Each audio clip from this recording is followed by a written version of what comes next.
We have like 5 million hours of Adam Sandler movies have been watched on our platform. Oh, we'll definitely get into Nicolas Cage. Oh, the bees are in my eye. Not the bees. Bam, slam dunk. Yeah. In 2020, it's one thing everyone can relate to. Is like, fuck the police, right? All right, from the top. Playhouse Reviews.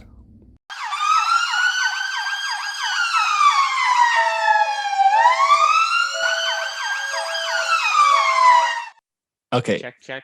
Now we are recording. Check. Checking. I'm checking in from Hey, my. can you hear me? Can you hear me? Yes. I'm checking in from my work office closet right now. So, brother, did you watch anything exciting this week? Yeah, I did actually. I watched. It was called the Map to the Tiny Perfect Things. Never even heard of it. It wasn't very good actually. It was not great. It was basically the same premise as Groundhog Day, but it had a cool little twist in the fact that it was a teenage boy and a teenage girl stuck living the same day over and over again. And so you watched that over Palm Springs? Yeah. It wasn't great. I thought it was gonna be one of those ones where it was like so bad and cheesy it'd be great, like Kissing Booth. But it's just kind of right in the middle. It wasn't really funny. It wasn't really that bad. It was just a very typical teen drama romance story.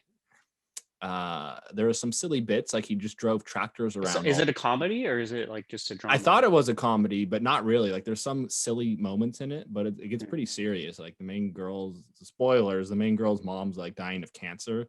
And so she's so sad that her mom's dying. That's what freezes the world. It's because she wants to spend the last day with her mom over and over again. And then the main guy is just like this silly side character who just is trying to get laid the whole time. And he doesn't really care. But yeah, it was. I would not recommend it. But it was it was cool though, because I like the premise of people just being stuck in reality and they can just do whatever they want like the same day. Yeah. So it was kind of silly at first because he was literally just doing like dumb stuff all the time. Like the one girl, she was just drinking every day and just driving her car and like crashing into stuff and like nothing happened. And then the main guy would just literally just drive tractors for some reason. Nice. Oh yeah, I think because he wanted to rescue cat from a tree, so he got like a really big tractor to like go rescue the cat, but he'd just be driving a tractor everywhere. Did you ever watch Palm Springs? No, I didn't watch Palm Springs. So I mean, the script is not great, but Andy Samberg is really good in it, I thought, and he kind of carried the movie. Yeah, in hindsight, I wish I did. I watched this one because it had the same girl from Freaky in it, and I was like, oh, Freaky was good. But the problem was this had some other. The problem was there's no Vince Vaughn. Yeah, exactly. There's no Vince Vaughn. They had this like 24-year-old, 23-year-old boy playing a 16-year-old, which I did enjoy, but it was no Vince Vaughn. They should have just had Vince Vaughn playing like, what was that thing they did in like what was that baby movie where they just put the adult's head on the baby's body? They should just start doing Love Guru. Love Guru. Yeah, sure. There's other ones too, but yeah, that one they do it too. But they should have just done that. Just put Vince Vaughn's head on a tiny teenager boy's body. I'd watch. That would get me to watch it. Yeah, that would have been a good improvement for it. But yeah, if you liked like The Faults in Your Stars or some of those other teen dramas like Twilight Without Vampires, you might like this one. But sounds like it's more for me than for you. Yeah. So what'd you watch though? I actually watched a bunch this week, but the things I want to mention is I got caught up with some stand-up comedy. So I watched an evening with Tim Heidecker and Eric Andre, Legalize Everything. I think you've watched both of these. They've been out for a while. So I just want to go real quick. Neither of them were amazing. I enjoyed the Tim Heidecker one for the most part. But I follow him very closely and I felt like it was a lot of recycled material. And but I just like it because it's like anti-comedy and it's basically just making fun of other stand-up comedians and like the stand-up format, which I really appreciated that. Yeah, it's just like non-jokes. Like there's like not really good punchlines, just kind of stupid stuff. He's very clearly like purposely unprepared for jokes and things. So well, that was my favorite, was like he's telling like this long story about him and his wife getting wine after a long day at work, and it just like is a story and it goes on and it's building up for something, and then at the end he's just like, and that's our weekly routine, and there's no punchline or anything. Yeah, which is very silly as a concept, but it doesn't always translate to laugh out loud. Yeah, in person stuff. And then Eric Andre's I thought was really bad, and I love Eric Andre. Like I love Bad Trip. I love his show. Like his interviews are usually really funny, but I feel like his format does not fit stand up. Where my big thing is that yelling does not equal funny, and that was a lot of this was just him yelling, and it really didn't work. Yeah, he brings a lot of the high energy all the time. A lot of Yeah. those jokes too, he had been working on for a very long time. I remember like 3-4 years ago or something when he came to our area. I saw him, Mhm. and there's a lot of the same jokes that he did. All right. Some of them were kind Yeah. of funny. The best bit I remember, I can't remember if it was in his stand-up one, is he was just like listing off a bunch of like really ridiculous potential like band names for his like fusion jazz black metal band or something.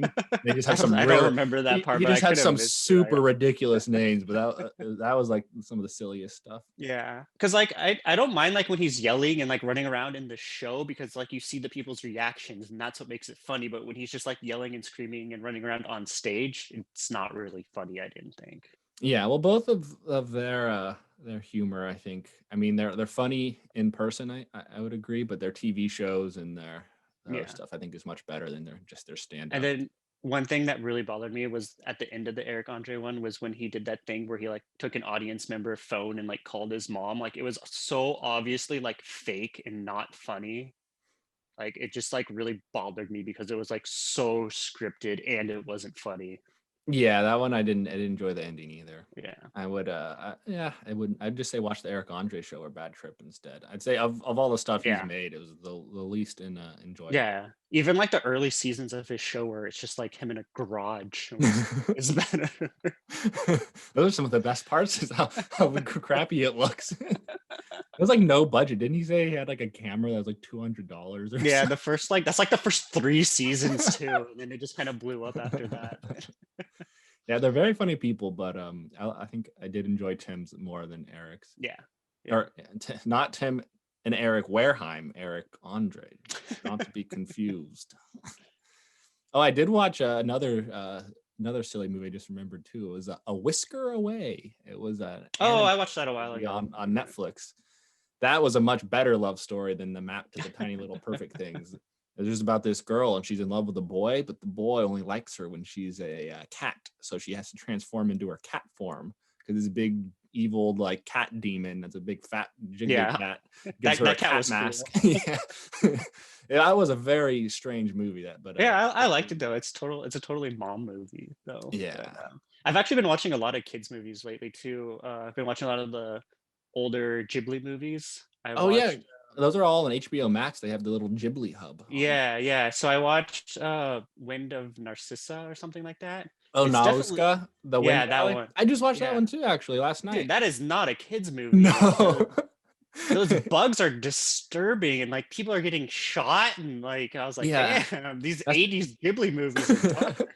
That's just like a straight up war movie. That's like Lord of the Yeah. Rings, like battles and stuff. Yeah, they just don't have Wild. blood, but I mean people are getting shot and stuff. Yeah, well, the bugs are bleeding, and those things are Yeah. scary looking. I Yeah. think that was like what it came out like what I think it was like I said 84. I think it's 84. Because it was yeah. PG, but I don't think PG-13 ratings existed back when that was. Yeah, well, I remember too. I remember when I watched what is it? 16 Candles, the like rom-com movie from the 80s. That had boobs in it and it was PG rating. Yeah, no one cared back then. Now they're all Yeah, anal yeah. about it. But then tomorrow I'll go over real quick. I watched Wolfwalkers, which is a European kids movie. It's pretty good. Kind of long for a kids movie, but I just want to say like the backgrounds like are so beautiful in it. Like there's so much detail and like everything going on. It's like really nice. And that was like the strongest part. Then I watched the new Ghibli one, but it's like an American Ghibli movie, Earwig and the Witches. Which was that? I enjoyed it, but it's really weird. And then it just kind of ends really abruptly. Like I felt like there needs to be a second part or something. Like it's only an hour and 20 minutes, but then it just ended really abruptly with like no climax. There was a lot of setup that never like paid off or anything. It was a good movie. I just thought it was ended too early. Yeah, well, a lot of the Ghibli ones, those are like 2 hours or longer. They're pretty long ones. But yeah, well, the animation on those they are so good. Even that like Wind Valley one, even though it was made in like 84. I think a lot of them are Yeah. all like hand drawn or hand painted and Yeah. stuff. And you can really tell, like, Definitely. even now it's been like 50 years later or 40 years later almost. Hmm. It's like it just looks so nice. Like you can tell they're hand drawn and sketched, but the detail Yeah. looks really cool. Yeah. Like The if you go level of back and detail watch is like what the original Toy Story, it looks like garbage because of the weird 3D animation. But these still hold up.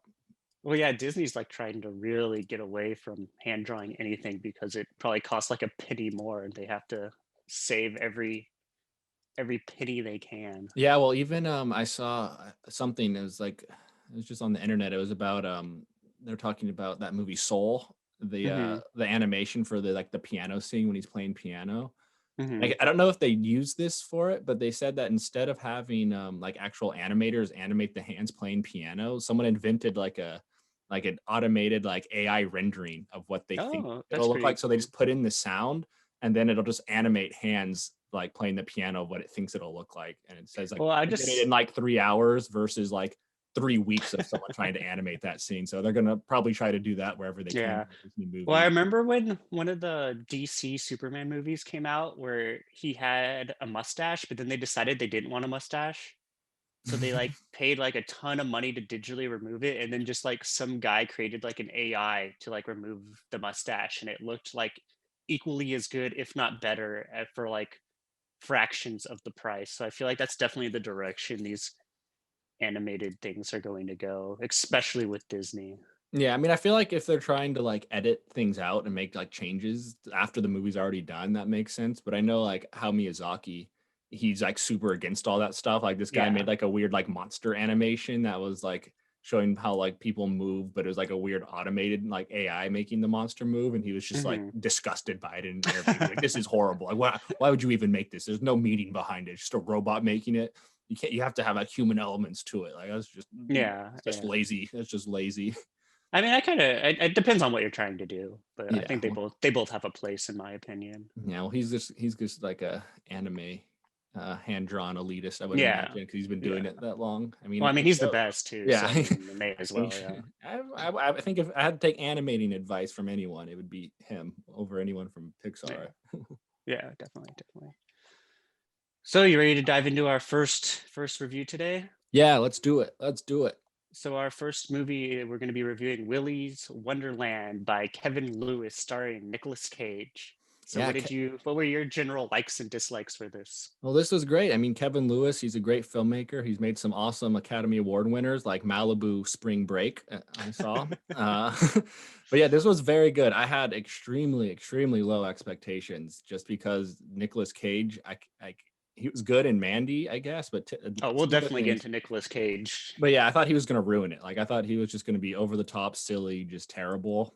And I was like hoping that the rest of the movie could carry it with its but I was just so happy because he actually had 0 lines in the entire movie. So I was like, A oh, this is smart perfect. directorial Yeah. decision right there. Yeah.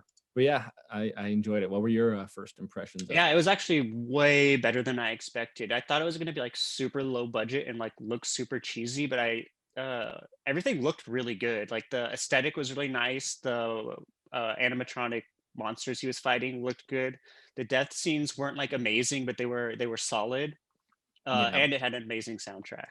Yeah, I was really worried though at first though, because the very opening scene, it's like the flashback to the little girls, like parents Mm, getting killed. hmm. It just looked so bad. Like the lighting was like that really typical, like kind of weird blue, low budget horror movie lighting. Yeah, There wasn't yeah, really any blood. It was like very clearly like CGI blood splatter.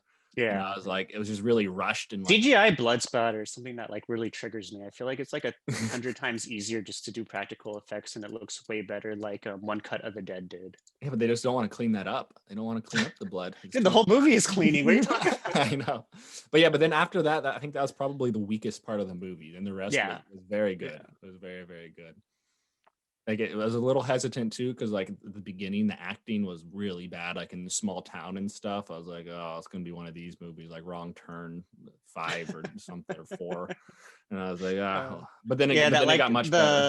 the Texas guy, and then the truck driver who was eating like his Slim Jim in every scene. I was not impressed by them. Yeah, That's kind of like the first characters you see. yeah, Tex was better than the mechanic, but the old like mechanic guy, he was like telling a story with his like cigar in his mouth and was just talking and talking, and like it was like kind of bad audio. It was like kind of quiet, and I was like, what is he saying? Like this is, and it just was like really bad dialogue, and I just didn't care, and it wasn't well delivered. I'm like, oh no. But it's not a very dialogue heavy movie, so you get past that pretty quickly. Yeah. I mean, you're definitely not watching it for the acting. No. You're watching a Nicolas Cage movie. Absolutely not. I felt like the girl, Emily Tosta. Emily Tosta. Liv. She was pretty good, I thought. Yeah, she was good. She was very good. Yeah, she served her purpose. She had some silly like blank stares that I thought were kind of funny. She looked really confused in a lot of the stuff with Nic Cage. I mean, things, but I think she was supposed to. Yeah, I think she was supposed to too. I mean, because like obviously like Nicolas Cage's character, who's just called the janitor in the credits. He didn't even have a name. So yeah, he's not supposed to be like a normal person. So like everyone's kind of confused by his actions, including the characters in the movie. Yeah, exactly. No, yeah, she was good. She was good. Really, yeah. my big complaints were those opening couple of scenes in their acting. Yeah. And then this movie did have my favorite horror trope where they just introduce a bunch of characters just to kill them off with all those nice teenagers. I know, because after the first like fight scene that he had with the robot, I'm like, oh, he's just gonna be beating them all up. Like, I wonder what's gonna happen. He's too strong. He's not even like, afraid. like this is gonna get kind of boring unless they throw something in there and mix it up, and then boom, like 6 teenagers show up. Like, oh, perfect. And these teenagers have to be like the dumbest teenagers in horror, which I really liked because it's basically a satire horror movie, anyways. Oh yeah, it's so silly. I like this humor in this movie a lot because it was just the tropes like were played pretty straight in the movie, but they're just so dumb. Like the whole concept, like he's just drinking the energy drink, but like there's no laugh out loud jokes like there was in Freaky, you know, where it's just constant silliness and like puns and things. This is just like the ideas themselves are hilarious, and and like how he has to take a break because that guy said you need to take breaks. Like I don't even, it doesn't even like, it's like a joke, but it isn't. Yeah, it's just stupid. Like he's just like a complete like robot. It's like, nope, I have to take a break every like an hour. I must take my 15-minute break. He takes a lot of breaks too. He does. Well, you have to pace yourself. Remember, pace yourself. I mean, he did a really good job. I don't think I'd be able to clean that place up in one night. Yeah, I mean, if he's staying up all night, he had like 6 energy drinks, and he needed those breaks to fight those robots. It's tiring stuff, and he had to clean a lot of the rooms like twice too. I know. I always felt like when he first cleaned the bathroom, he did such a good job. Like he just scrubbed that graffiti off, and then the gorilla just gets blood all over.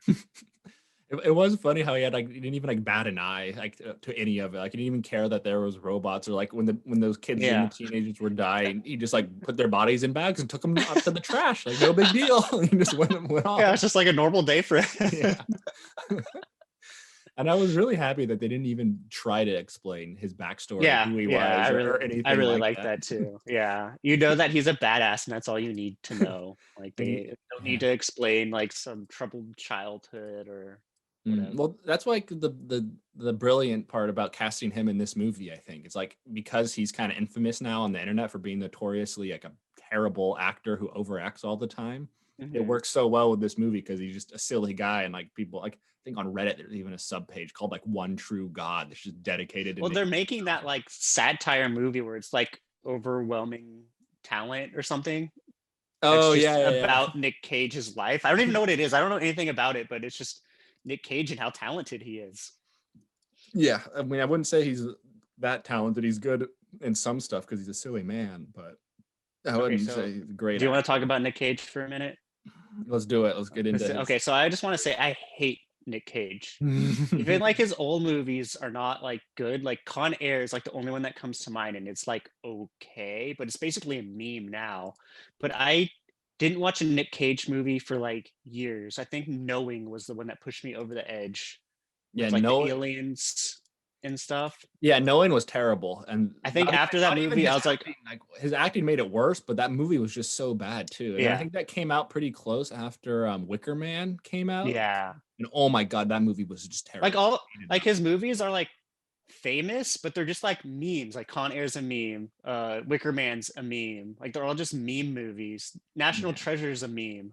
Yeah, well, I think the Uh, only one I did like was it Wild at Heart, the David Lynch one. That one he's good in, but that's because it's a David I don't Lynch remember movie. it well enough. It's Yeah. just him and his girlfriend, and they just go on like a crime rampage spree. But like, still, since it's David Lynch, they're not acting like Yeah. how people are supposed to act. So Yeah. weird, not And I acting. think Nick Cage probably like tried a little bit back then still. Yeah, and it's David Lynch, so I feel like he's Yeah. actually knows how to direct people, and will just make Nick Cage do it over and over again because he's Hmm. like a good director and to get So the way he's yeah. supposed to. Well, yeah, he's just gonna make Nick Cage do the same scene 1,000 times. Not Hmm. like I feel like most of his where it's just one take and done, and if it's terrible, that's all they got.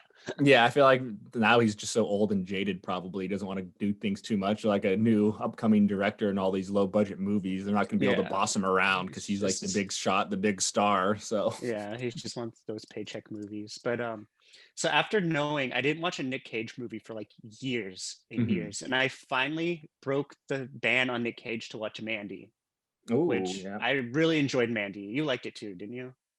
Mandy was really good. I mean, Yeah, I loved all the colors, and then that one scene where he's like drinking vodka in the bathroom. That was yeah, like, I feel like that was like the best scene he's ever done, and and he the just Cheddar doesn't do that. Goblin, my Yeah. favorite. Well, that was like the perfect. Like, wasn't that right after when he like chugs all the alcohol too, and he's like going Yeah, it's right crazy? after the girl gets killed. Yeah. Mhm. I mean, I think they really figured out how to channel his craziness very Yeah, I well. feel like during that scene, everyone on set was probably scared because they didn't know what he was gonna do. Yeah. Well, But is it like it's like a slow zoom out in that scene? yeah, Like it stops and then it kind of zooms back in because like I think it keeps going. So the camera's like, oh fuck, well, I was supposed to cut here, but let's just keep going because he's going still. so yeah, he was really good in that one. He also didn't have very many lines, which is definitely his strength. So I liked him in that one. And then immediately after that came out, I watched Color Out of Space, which a lot of people liked. And then he basically ruined that movie with his terrible performance. Yeah, yeah, that one he was so bad. Like, was the scene where he's like throwing oranges and stuff? Yeah. Bam, slam dunk. Yeah. Well, that was so bad. It's like he was kind of a weird, eccentric guy at the beginning of the movie because that one, like, they're all going crazy because of like the weird Yeah.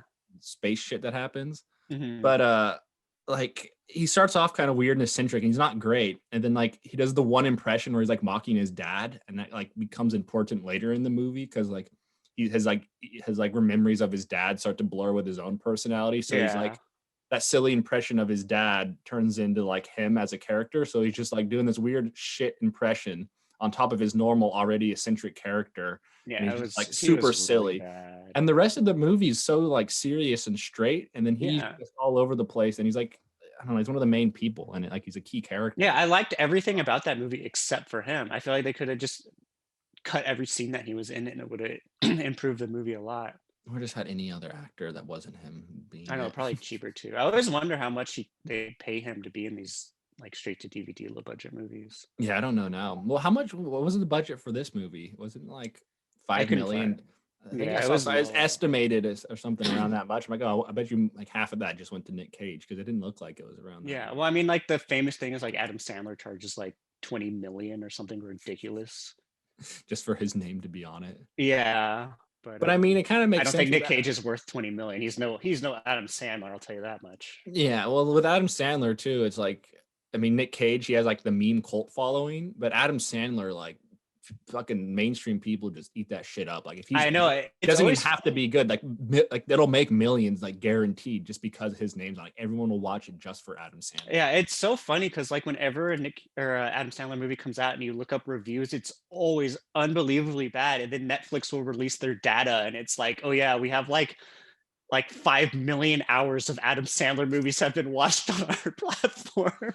Yeah, well, I think it's just one of those things. Like, parents like his movies because it has like kind of like raunchy humor in it, and then like kids like Yeah, it because like silly, fun movies. It's like, you know exactly what you're getting. yeah, well, I don't know how. For me, over the years, I wouldn't say I not at this point I know what I'm getting, but I was expecting like better. Like most, not most comedians. I was like, oh, this is gonna be like a bad, like stupid comedy, and then like What was the Jack and new Jill comes out, and I'm like, oh David god, Spade one that just came out? oh, where he's like the redneck guy, and then No, no, the one where the oh, wrong Missy. oh, wrong Missy. Wait, Life After Beth. That's the zombie one, huh? That's a different one. Yeah, Yeah, yeah, wrong wrong. Missy. That's it. Unbelievably bad. I didn't even watch that one. I watched the other one. It was like Dad of the Year, I think, with him, and he's like the shit kind of dad. Adam Sandler's not even in it, and it's just like The only scene that was funny was like when David Spade's like he makes the hot tub in the back of his like pickup Oh, I truck, remember. Yeah, I and then remember. the pickup truck drives away, but and then like he falls out, but he's just naked for some reason. Well, I feel like David Spade is like the worst of the Adam Sandler bunch. Like, I'd rather see any of the other And the David Spade other ones sucked ones. too because yeah, all the other people. Like, I just want more like Hot Chick #2. That would be way better. Get Rob Schneider making more movies. Yeah, or even Kevin James is better than David Spade by a Yeah. long shot. Or who's that other guy from Grandma's Boy? That weird looking Oh, dude. yeah, I know who you're talking about. I forget his name though, but I Yeah. hear he's terrible to work with. Yeah, I'm sure they all are at this point. But that Father of the Year one, I remember that movie. It was not that funny. It was stupid, and then like the message at the end was really bad too. Like the one like the main kid's friend or something, like who's his best friend. They're kind of having like a falling out. The kid just joins the military. He's like, "Yeah, I'm going to the military now." Like, all right, like they're all so proud of him. So it's like, what is this? A recruitment movie, like a dumb comedy where a kid just joins the military? I was like, what is this? Very strange. Let's bring it back to Willy's Wonderland. Mhm. I could talk about the Sandman. Oh yeah. All right. So, what did you think of like the creature designs as far as that goes? Oh, that was my favorite part. The monsters were so good. I mean, like the style of the movie with like the songs and stuff were good, but like the creatures, like I don't know. I was really worried, like I said at the beginning, because I thought it was going to be overly CGI. But I think they used some real like puppet things or something for Yeah, it. Or, like, so people in I looked that costumes, up. and The that was really good. very first one is a puppet, the ostrich. The Mhm. rest of them are all just like stuntmen in costumes. Oh, nice. Yeah. Yeah, well, that's what it looked like because when they're fighting them, it was really good. But Yeah. yeah, they were so ridiculous looking. Which one was your favorite? Yeah. I think my favorite was the giant gorilla. That whole scene was so good. Like in the bathroom, he's in there, he finishes cleaning it, and it's just takes forever. Then he's like, oh, come find me. He's like opening each of the stalls, and he opens all of them. And he then gets like the drop last, kicked. yeah, but it's like, did it come from? Like it's not even like hiding. Like it's such a big monkey. Like there's no, he just appears out of nowhere, and that was really good. And then just like he smashes his head into the urinal. But that was really good. I like that monkey the best. I think I'm a liked little biased. All monkeys are. Yeah, true. You do love monkeys. The Tinkerbell, I think it's like the siren was my favorite. It was when like they're in like that forest land and she's like crawling around and doing flips and stuff. I was like, that's scary as fuck. Oh yeah, when she like first shows up and then like she just crawls super fast off the I was like the Grudge or something. Yeah. But Tinkerbell animatronic. Yeah, the monsters were great. I mean, that's like the whole movie pretty much. It's just Nic Cage fighting those monsters, so the monsters better be very good, and they did not. And I feel like all of the sets were really good too. I loved like there's like the super happy special room or whatever they called it. That room was cool. The like forest area was cool, and then the best was when they fought like the chameleon girl in the arcade, and like all the arcade machines were all like lit up, and like the colors were lights were really neat. Yeah, that looked really good. Yeah, it looked way better than I thought for like how low budget this movie was. Yeah, they got all the colors and the set really well. I mean, it's just all takes place pretty much in the one location, but they did a lot with it. Like each. Yeah, there's like a lot of rooms and they don't all like look identical, even though most of it's in like the one main room. But yeah, they were creative enough with it. Yeah, definitely. And then like I think each room had a specific fight scene almost. I don't think they used the same room that much. Yeah. Maybe the main area a little only bit. Like the main area, yeah. And then of course the classic Nic Cage playing pinball in the break room. Mm-hmm. Oh, that was such a good scene. That like montage with the song they're playing. Oh, yeah, and he's like dancing and stuff. I looked that up and it was supposed to just be like him on break playing pinball, but Nicolas Cage liked the pinball machine so much he wanted more of it, and then like he just added the dancing part himself, and they're like, "This is amazing. We have to use this." Oh, they had like his mouth like half open too. Yeah. Funny.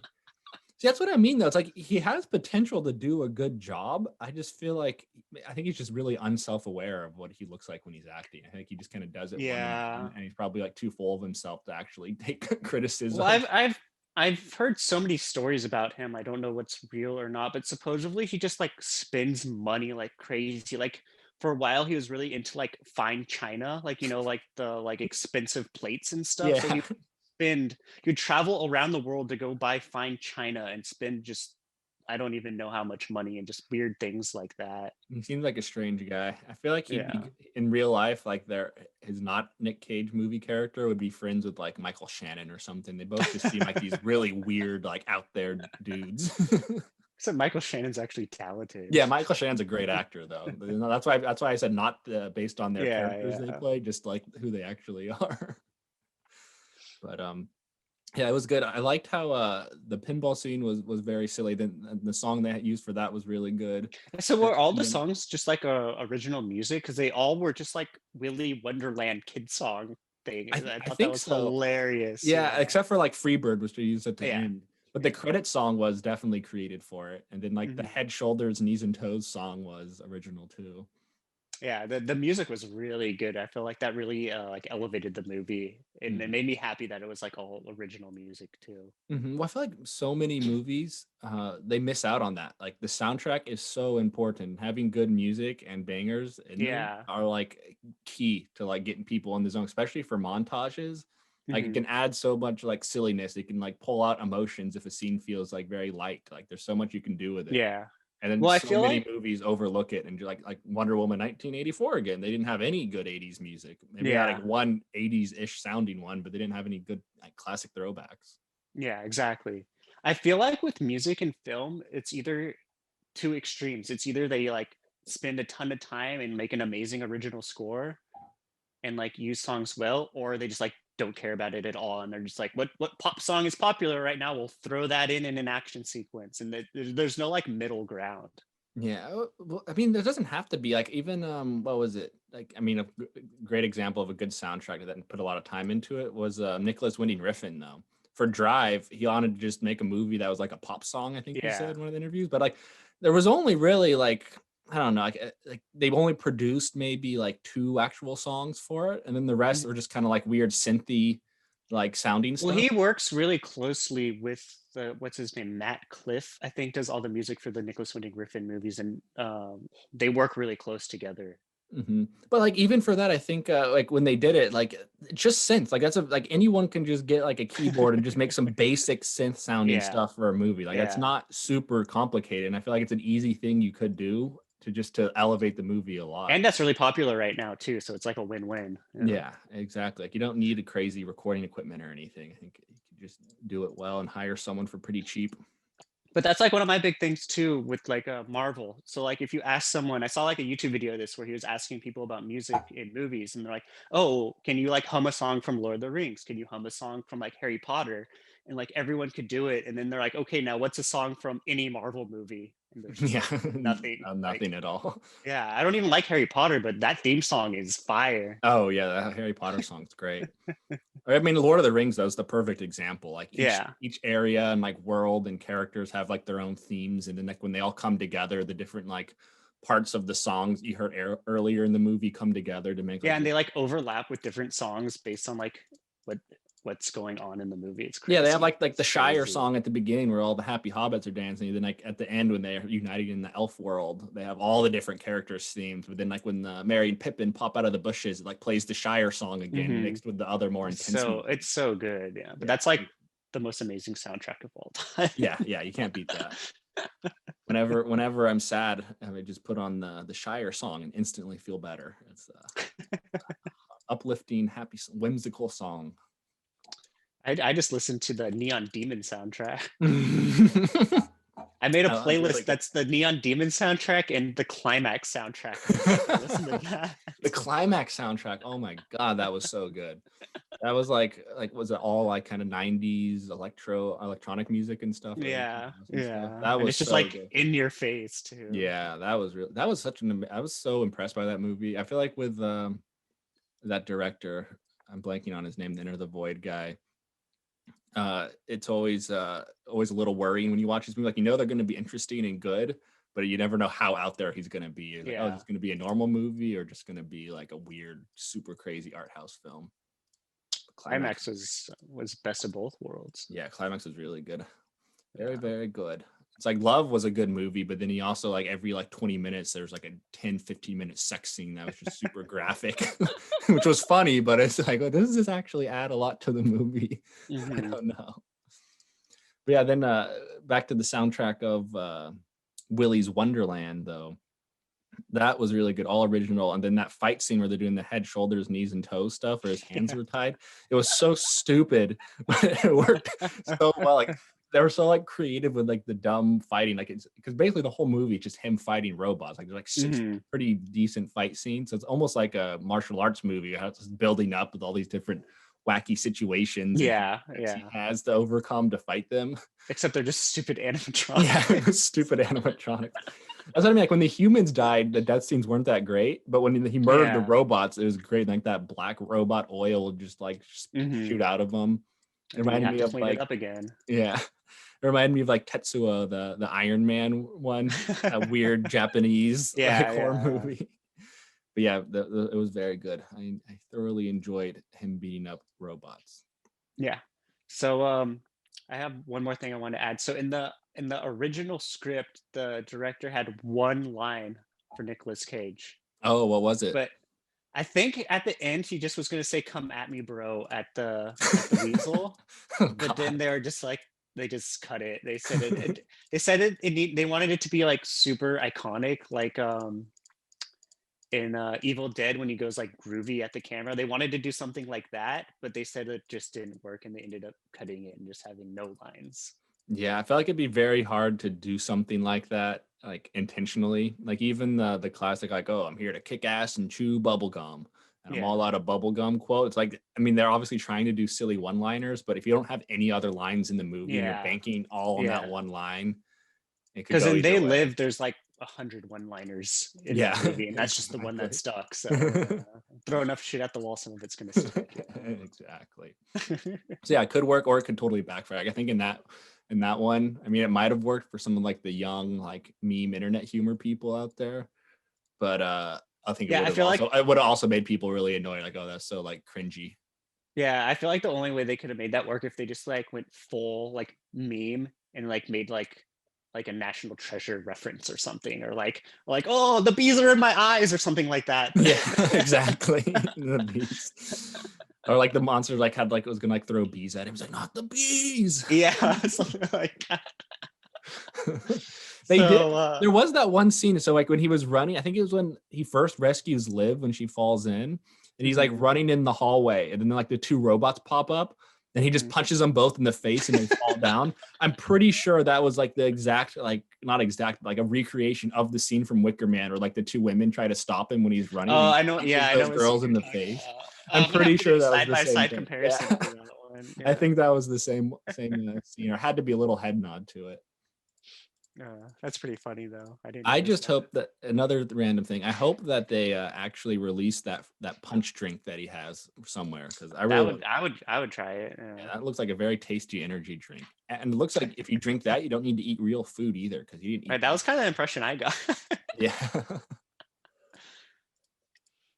So is there anything else you want to mention about Willy's Wonderland?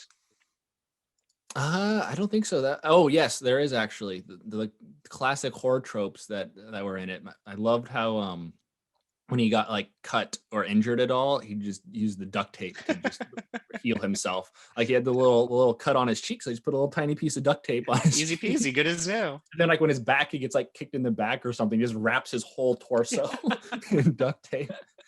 That's one of my with the horror tropes too, they really went over the top with the teenagers. Like they immediately start smoking weed, they immediately have sex, and then right after they all get killed. I know, it was so funny because like only the main girl seemed to be somewhat concerned that they could die. Like no one else even really like cared. I guess like the one kind of nerdy dude, he was a little bit afraid, but like no, like some of them just so. But then he like, got tricked so nice. easily. It was Yeah. like, And then it was funny because she said like, "Oh, don't go into the house. Just wait for me to come out and try to find a way out." And then they just go on the roof and just fall immediately. She's like, "Why didn't you listen to me?" Yep. But yeah, that was funny. Duct tape is a great horror trope. Definitely. It's one of my favorite ones. What is it? The Signal? That's a good duct tape in that one.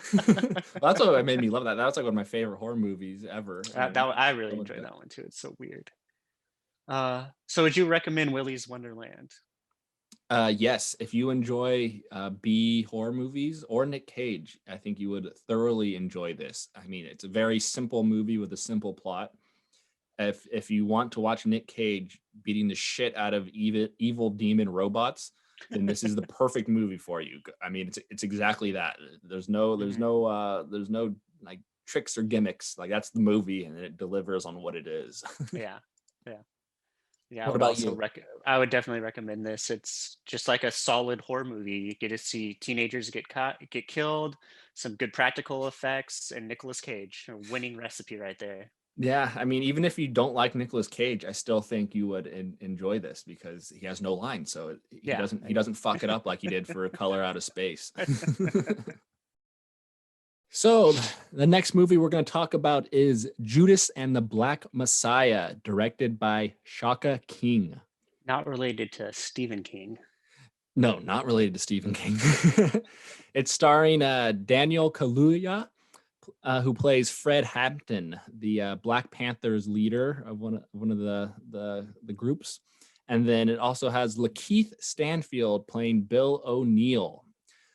He was from Sorry to Bother You, and they're both actually from Get Out, which I didn't realize till after. I didn't make the connection, but great movies. And then Lakeith Stanfield, he's actually been in some really good ones like The Purge, Anarchy, as well as Uncut Gems. So he's up and coming. I really like good. Lakeith. Yeah, I feel like he's put on a really good performance in everything he's been in, especially Sorry to Bother You. Oh yeah, that was good. That was very. This is kind of. So there's some parallels that remind me of that, but we'll get into it later. What were your first impressions of Judas and the Black Messiah? Yeah, so I really liked this movie. Just from like a filmmaking perspective, it was like a beautiful movie. I felt like the writing was really good. The script was pretty solid for the most part. My only criticism is that the whole movie is kind of framed from Lakeith's character, what's his name, Bill O'Neill. Yeah. And I feel like they could have focused on that a little bit more. But everything about this movie was amazing. Everyone put on an amazing performance, and the movie is very relevant with what's going on today. So what were your thoughts?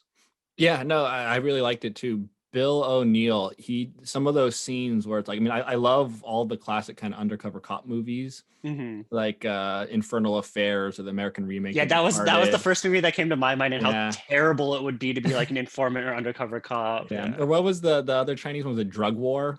And there's that like they're trying to get like that semi truck and there's like drugs and stuff. But anyway, that all the scenes where he was like worried about getting killed, he did such a good, or like when he like would see his FBI guy in the background, he did such a good job of like pretending to be like tough and strong while just looking nervous. Like in his eyes, you could see he was just like, terrified of getting. Dude, he was stressing me out just watching him. Yeah, but he did a good job of like covering it. Like that scene where he's like hot wiring the car. They're like, "Oh, we think you're undercover, so if you really hot wired a car, do it." And I was like, "Oh my gosh!"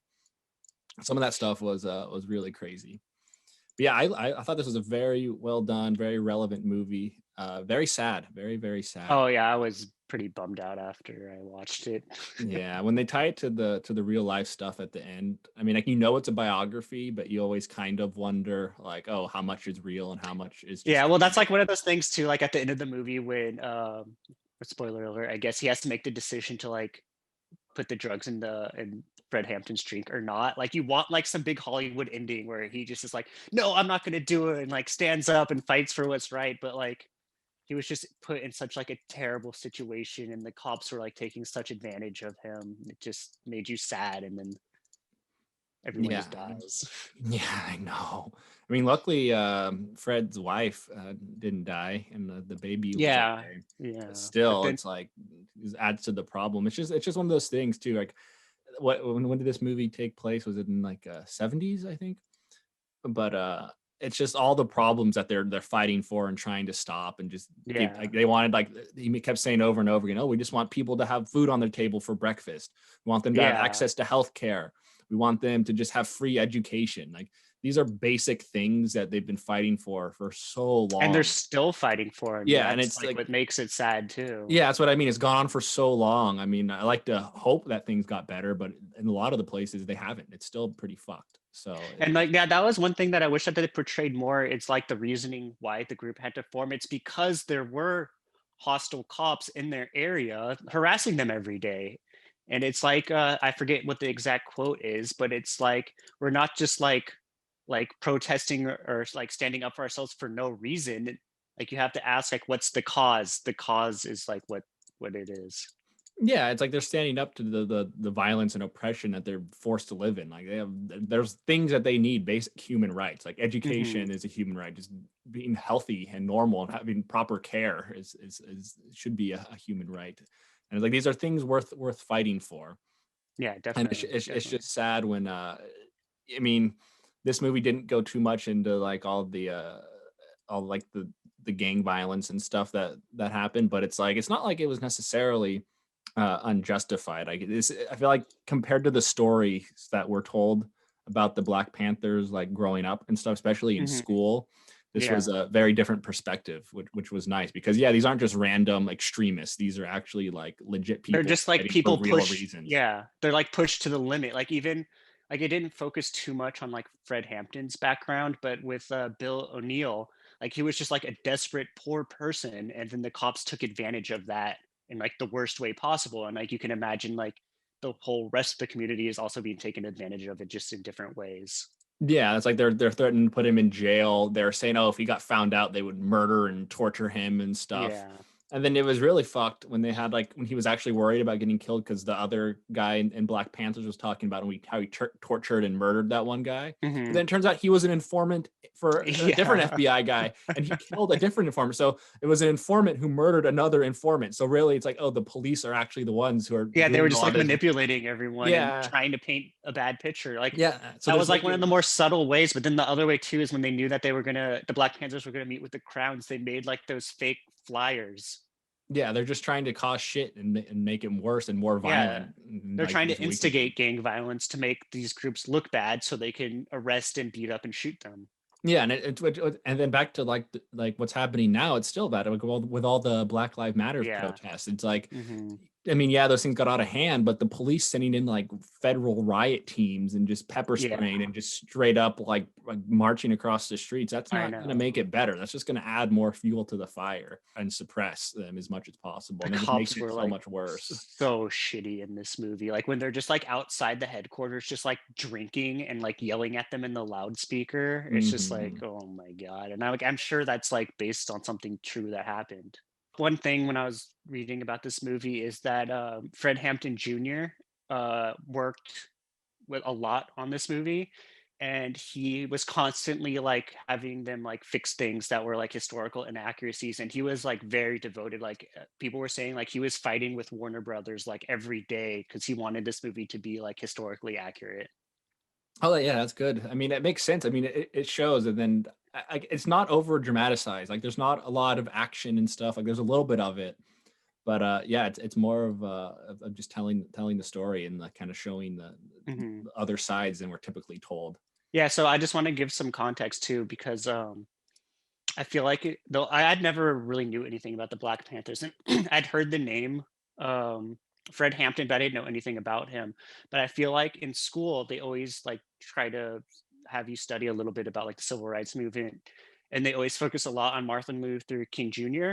But they always just like brush over anything to do with like Malcolm X or the Black Panthers, and they just say, "Oh, this is an extremist group. You don't need to know about this. You want to like learn about Martin Luther King." But I feel like they're both like pretty damn important when it comes to civil rights. Yeah, and then when you hear stories like this too, it's like when you know that the FBI has been like, I mean, they basically just planned an assassination at the end. Yeah. When stuff like Yeah. that happens, yeah, of course, like the schools and the systems, they're not going to want to tell people about it. Anything that paints them in a bad picture. And then at the end, it was super depressing. I was like, oh, the when they brought up the case, like a civil case against the FBI, Hmm. it was like the longest case at that time. Went on for like 12 Yeah, years. 12 years, I think it said. Yeah. And it's like it just sucks because whenever the police or the FBI or own like government officials come into question with anything, the judicial system just protects them. And it's like not saying all cops and all the government and FBI are bad people. Hmm. It's just when these things do happen and things get out of control, there's hardly ever serious repercussions. Yeah, well, I mean, that's how Bad. they were in the movie. They were able to recruit like the Puerto Rican gang because they were wrongfully killed, I think it was. And then Mhm. they found the culprits and like the police arrested them and then they got off scotch free. So that's what was mad and got the Puerto Rican gang to join, what is it, the Rainbow Correlation. Mhm. So, I mean, it's just things like that that still happen today. And it's just really sad. Yeah. Yeah. But overall, I mean, compared to the other undercover movies and stuff, I mean, the political stuff was accurate and on point from a historical point of view. But even Mhm. just from just purely like filmmaking standpoint, it's really good. I mean, Yeah. the Yeah. tensions there, and like I didn't know much about the story. Like I kind of could guess by the title, like, oh, Judas and the Black Messiah, and plus it's an undercover movie, so I knew that much Yeah. about it.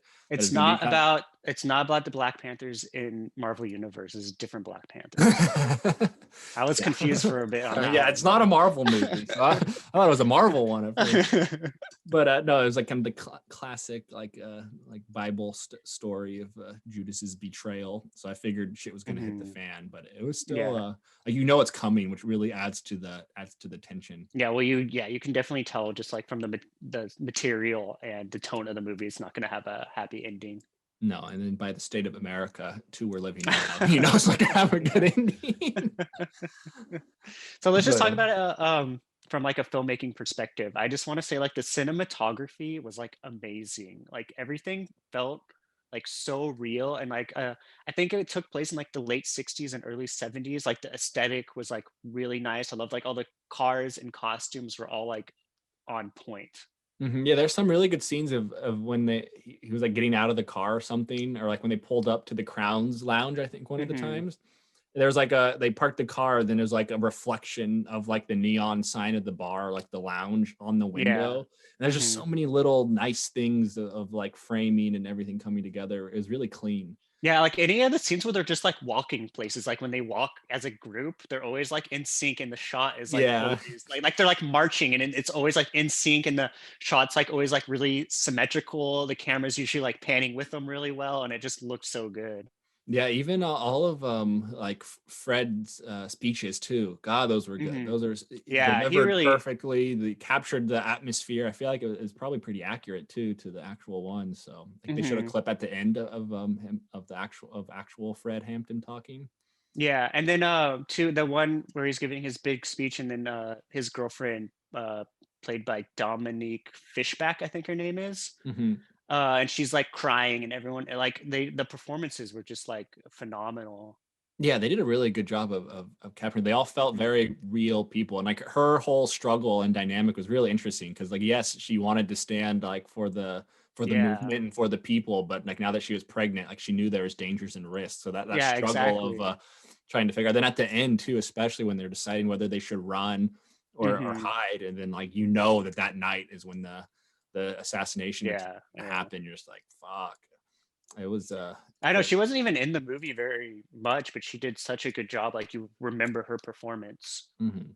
I thought she was in it a pretty good amount. I mean, it's real. I feel like it focused on her and Fred a lot more of the dynamic between the two of them than like him Yeah. and like Bill's character. Well, that was kind of that's like my one criticism of this movie because the movie is framed from Bill O'Neill, Lakeith's character, Mhm. but I feel like it didn't like focus on him too much. Like they had the scenes where he would meet with the FBI agent, but I kind of wanted to know like a little bit more about like what's going on in his head. But Yeah. I mean that's just like kind of a personal preference thing. I'm being nitpicky. But even with that, though, I mean, I would agree. I mean, because the movie's called Judas and the Black Messiah, so that's kind of implying it's the relationship between Bill O'Neill Hmm. and Fred Hampton, or I guess Bill's betrayal of him. Hmm. But they did not focus on their like dynamic that much. I mean, Yeah. like they got him the car, so that's kind of was his end. But really, Hmm. I mean, they had like some interactions and stuff. But Yeah, like the only other scene I really remember them like interacting a lot is when Bill O'Neill's wearing the wire and he's trying says he's gonna blow up the police headquarters or something. That's like the yeah, only other scene I really remember them interacting a lot. yeah, and then they're trying to kind of like like play like the typical undercover cop. Who's like sympathizing with them, and like he's like friends and cares about these people. But really, the Wait, only wait. like heartfelt. He's an informant though. He's not an undercover cop, which make Oh I think yeah, he's an that's informant. an Yeah, important yeah, you're distinction. right. You're Yeah, right. yeah, You're right. yeah, Yeah, yeah. but it's like that kind of typical trope, though. I mean, yeah, because he's forced to do it, but like they didn't show a lot of the interaction between Bill and Fred. Like they didn't really Yeah. develop that relationship much. Like there's the one Hmm. moment in like they had to rebuild like their headquarters after it got burnt down. Yeah, because he's Fred kind of gets like a handyman. Yeah, then Fred gets out of jail, and then he's like, "Oh, like thank you so much. Like thank you so much, Bill. I really appreciate it." Yeah, That was yeah. really the only like heartfelt part between the two of them that I And that was remember. like very brief too. Yeah, I mean, I don't know if in real life Bill and Fred were actually that close anyway. I mean, maybe he was just like the handyman security guy, so Yeah, who knows true, if they're true. actually friends. So maybe Mhm. that's why they didn't want to include it that much. But still, I mean, Lakeith's performance was so good. I Yeah, just wanted to see more definitely. camera time with him. Yeah, I agree. I mean, I really like Lakeith still. Mhm, Yeah, I really liked it, Lakeith. I loved Sorry to Bother You. mhm. With Daniel Kaluuya, I only really knew him from Get Out, which I really liked, but I mean, obviously it's like a completely different movie. He was I in didn't, Johnny English Reborn. ooh. But I felt like his performance when he was giving those speeches, like he really nailed it. Oh yeah, it was very very good. I mean, hopefully this movie gets nominated for some stuff, some awards. It was so well acted, and the historical accuracy was great. Yeah, and the political relevance, I feel like it's really important. I want movies like this to get more like focus on.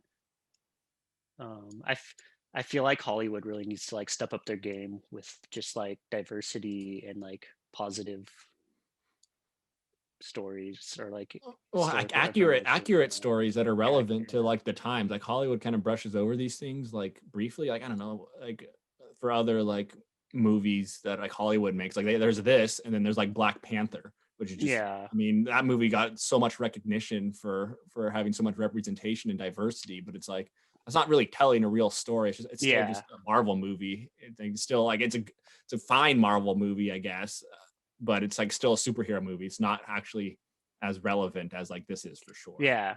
Well, I feel like things like this too. It's really important for people to watch because, like I said, I knew nothing about like Black Panthers of Fred Hampton, and it did get me to go and like read a few articles and like look up at least Wikipedia. And I feel like that if it gets more people to do that, that's really important, especially like people like boomers and stuff who Yeah. don't understand these kinds of things. Because Yeah. yeah, a lot of this stuff it is easy just to brush over and not think about it. You're like, oh, Hmm. that's not my problem. Or oh, the Black Panthers and what they stood for. That's a thing in the past. That's just history. That doesn't Yeah, matter. exactly, exactly. But it Did does. so.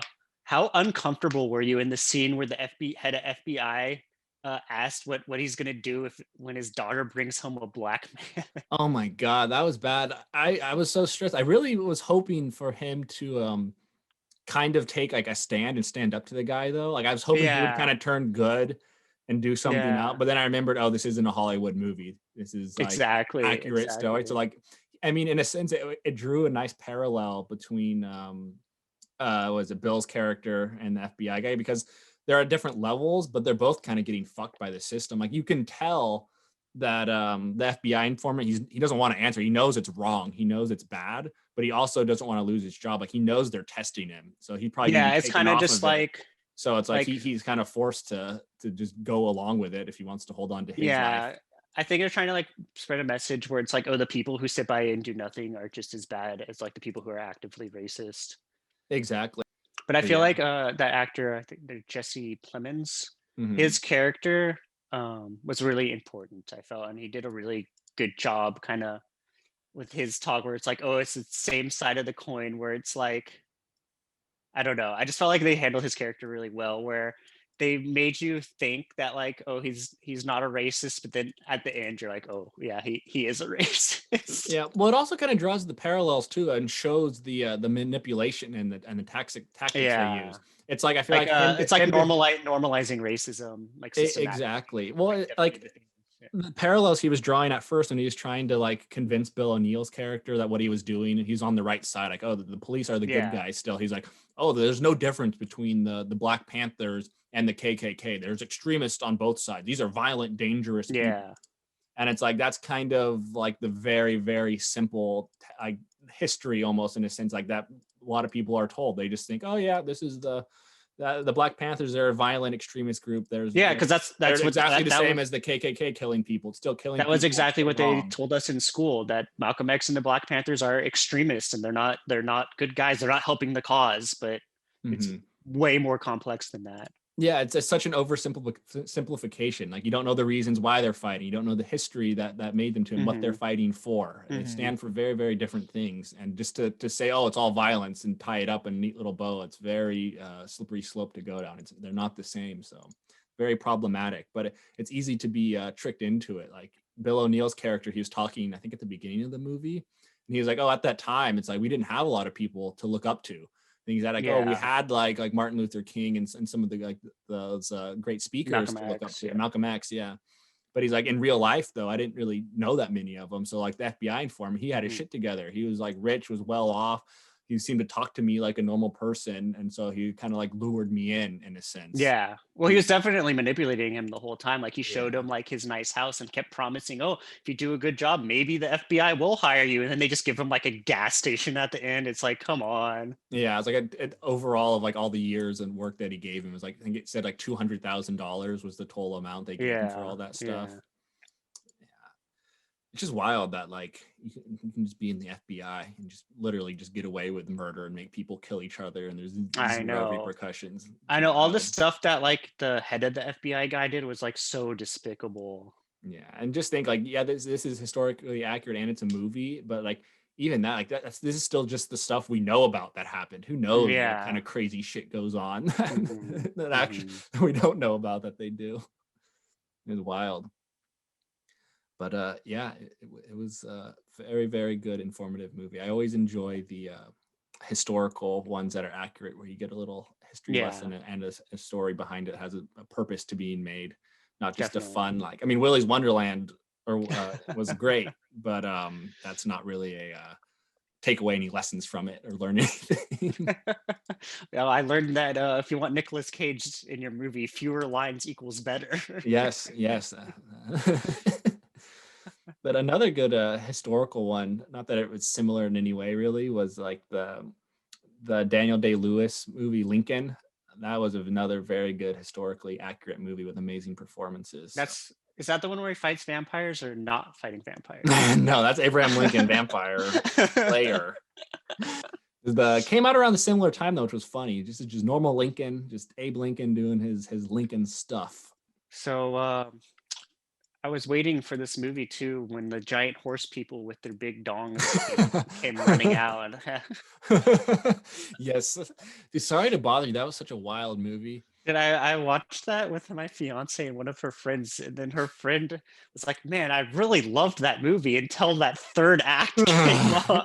It got so crazy. But that's like another example of like people getting fucked over by the system, because it's like he just does what he's corporate job and does really good at it and moves up, and then ends up getting turned into a weird horseman and just losing everything. Man, that movie was ridiculous. Yeah, that was a crazy one.